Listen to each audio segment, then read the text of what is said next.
Hello, welcome to Explore TV. I'm Trevor Cocker and we are bringing you this week's show from an island paradise in the middle of the Indian Ocean, described by Sir David Attenborough as one of the natural wonders of the world that just blew him away when he came here. Can you guess where I am?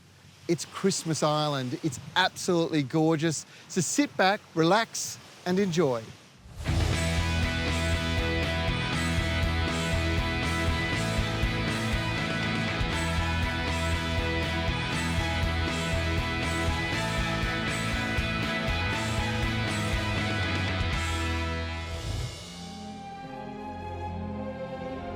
This place is unique.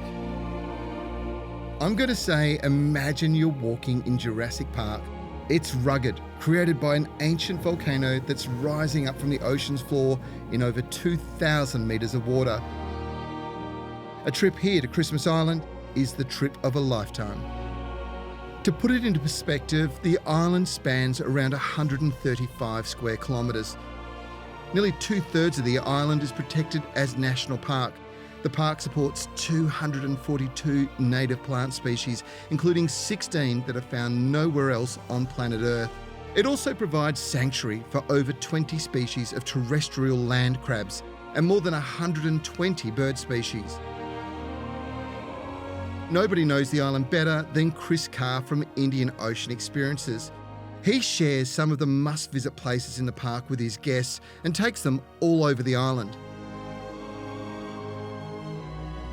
We are on the Boulder Track, and this is on the southwest coast of the island. It's a lovely track.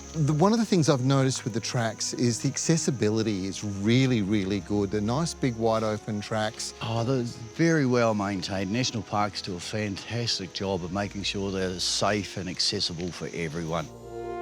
You don't have to walk far across this raw, remote and rugged island before you're taking in a lot of the island's famous wildlife.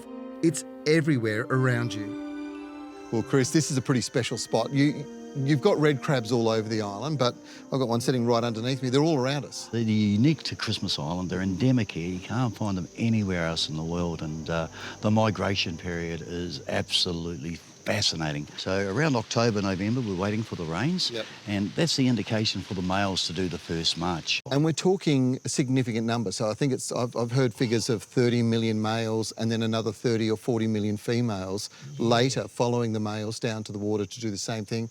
They mate, then their eggs wash out to sea, sit on the bottom somewhere, and then what happens? The eggs will float in the water for approximately 3 weeks. We don't know what happens in that 3 weeks, but when they come back, they'll excrete their exoskeleton, which is a white skeleton, and they'll consume that, stay on the beach for a couple of days, and then make their way into the jungle. But it's not just the red crabs that call this place home. Check out these guys. This is the robber or coconut crab. They really are quite unusual, spectacular creatures. We found him out on the track. He was actually in front of the car, so I'm picking him up to move him out the way. You wouldn't normally do this. Christmas Island has the largest and most protected population on the planet, and you will get to see some really enormous crabs as you make your way around, but they're absolutely beautiful in a very alien-like way. It's well known that these crabs can span up to 1 metre across and weigh as much as 4 kilos. Robber crabs forage on the forest floor. They'll feed mainly on fruits and seeds, but also pretty much everything that falls from the trees. We're back on the road and the next stop is truly spectacular. This is the Blowholes, one of the island's most dramatic natural landscape spectacles. The raised walkway allows you physical access to this in an experience unlike any other. Chris's unique knowledge of the island, its landscape, its hidden treasures, and the unique wildlife here allows you insights and understandings that you could never gain in any other way than taking his tour.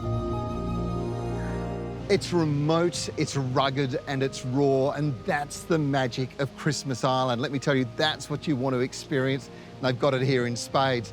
This is the Margaret Knoll Lookout. It's the latest bit of tourism infrastructure, a beautifully constructed lookout with views to absolutely die for. And better than that, they've got a great educational platform here too. Not just talking about all the different birds and the wildlife you'll see here, but also the geology and the history, the early history on the island with the mine, which is really fascinating.